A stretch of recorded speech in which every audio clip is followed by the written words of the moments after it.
ફણગાવેલા મગ તો કોઈને નથી ભાવતા, પણ જો આ રીતે નાસ્તો બનાવીને આપો તો માગી માગીને ખાય. હેલો ફ્રેન્ડ્સ, હું છું શીતલ. તમારું સ્વાગત છે મારા કિચનમાં. આજે આપણે બનાવીશું ફણગાવેલા મગ અને જુવારમાંથી એકદમ હેલ્ધી નાસ્તો. તો ના પરોઠા ના થેપલા, એકદમ નવા યુનિક આ નાસ્તો બનાવીશું સવાર માટે, સાંજ માટે, બાળકોના લંચ બોક્સ માટે. અને બાળકો પણ માગી માગીને ખાશે ને એટલો ટેસ્ટી અને હેલ્ધી આ નાસ્તો છે. બનાવો તો એકદમ સિમ્પલ, તેલ વગરનો તૈયાર થઈ જાય છે. તો ચાલો રેસીપી બનાવીએ. અને શાકભાજીથી ભરપૂર છે.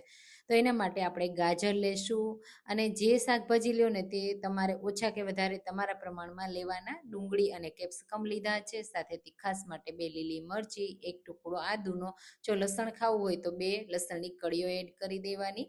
અને પહેલાં આપણે અધકચરું તૈયાર કરવાનું છે. એકદમ ફાઇન નથી કરવાનું, આ રીતની અધકચરી પેસ્ટ કરવાની છે. તમે જુઓ, આ રીતની પેસ્ટ રેડી કરવાની.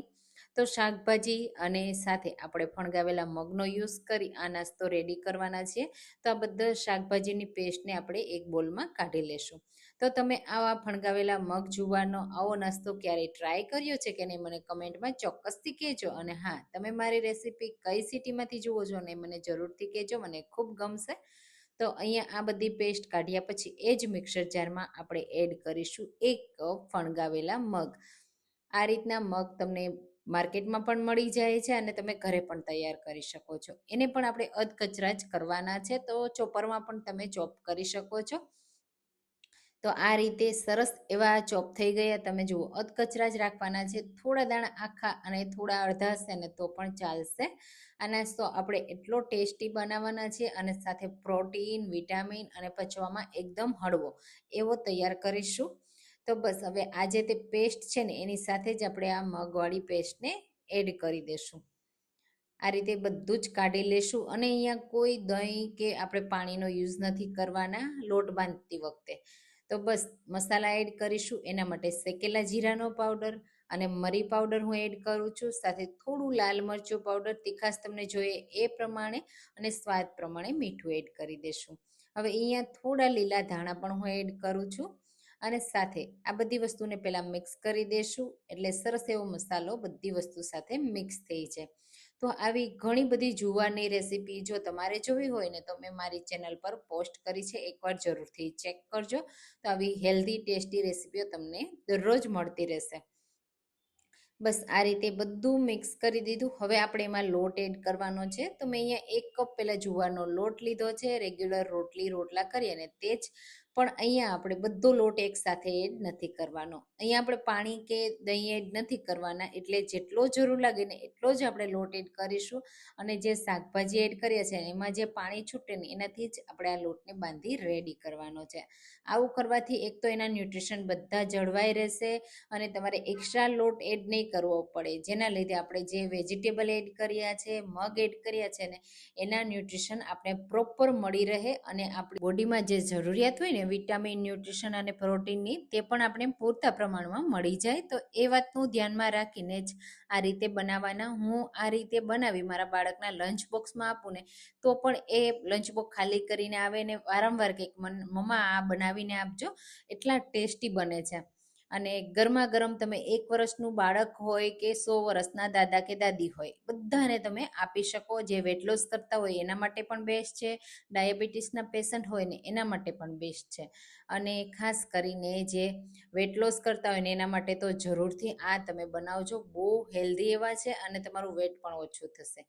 તો આ રીતે બસ આપણે લોટ બાંધી રેડી કરી લીધો. અને માત્ર અડધા કપ લોટની જ અહીંયા જરૂર પડી છે.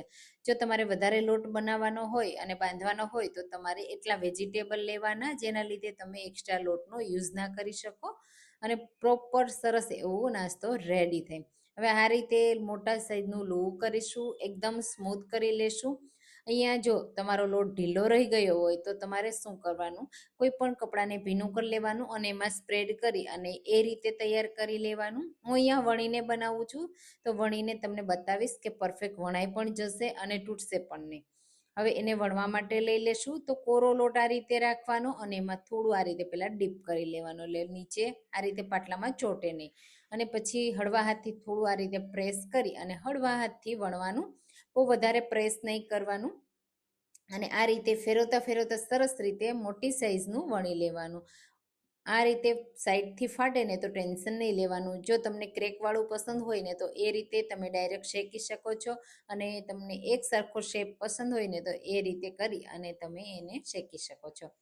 આ રીતે બસ સરસ એવું તૈયાર કરવાનું. જો તમે વેટ લોસ કરતા હોય, ઘી અવોઇડ કરતા હોય, તો તમારે ડાયરેક્ટ એને તવા ઉપર બે સાઈડ સરસ એવું શેકી અને સર્વ કરવાનું.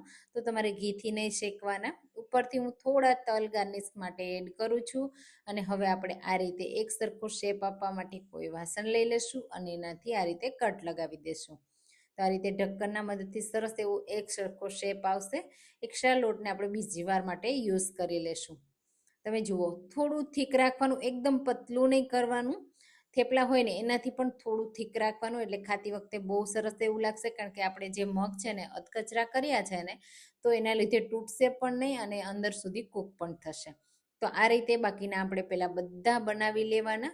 તો મેં પહેલાં બધા બનાવી રેડી કરી લીધા, પછી આપણે એને શેકવા માટે લઈ લેશું. તો આ રીતે થિકનેસ તમે જોઈ શકો છો, એકદમ પરફેક્ટ છે. હવે તવો ગરમ છે. હવે અહીંયા આપણે થોડું ઘી એડ કરી દઈશું.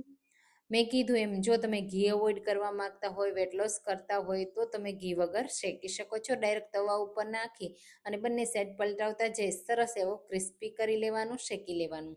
અહીંયા હું ઘી સાથે શેકું છું, તો થોડું થોડું આ રીતે ઘી એડ કરીશું. ઘી પણ બહુ વધારે એડ નહીં કરવાનું. પહેલી વાર જ્યારે શેકો ને ત્યારે તમારે ઘી વધારે જોશે, પછી બીજી વારમાં તમારે એકદમ ઘી ઓછું જોશે. બસ આ રીતે થોડી વાર માટે આપણે થવા દેવાનું, પછી પલટાવી દેવાનું. અને બંને સાઈડથી જો તમને ક્રિસ્પી પસંદ હોય ને તો ક્રિસ્પી શેકી લેવાના. જો સોફ્ટ પસંદ હોય ને તો એ રીતે શેકવાના. એકદમ સરસ એવા કૂક થઈ જાય અને બિલકુલ કાચા ના રહે વેજીટેબલ, એ રીતે શેકી અને તૈયાર કરી લેવાના. તો આ રીતે શેકાઈ ગયા છે. આ રીતે તમે સર્વ કરી શકો છો. મેં દહીં સાથે, ડુંગળી સાથે સર્વ કર્યા છે, અને તમને પસંદ હોય એ રીતે તમે સર્વ કરી શકો છો. એકવાર બનાવી 3 થી 4 દિવસ સ્ટોર પણ કરી શકો છો.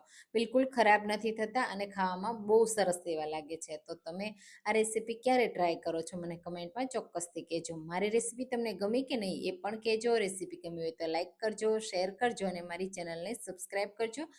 ચાલો ફરી મળીશું. Thank you for watching.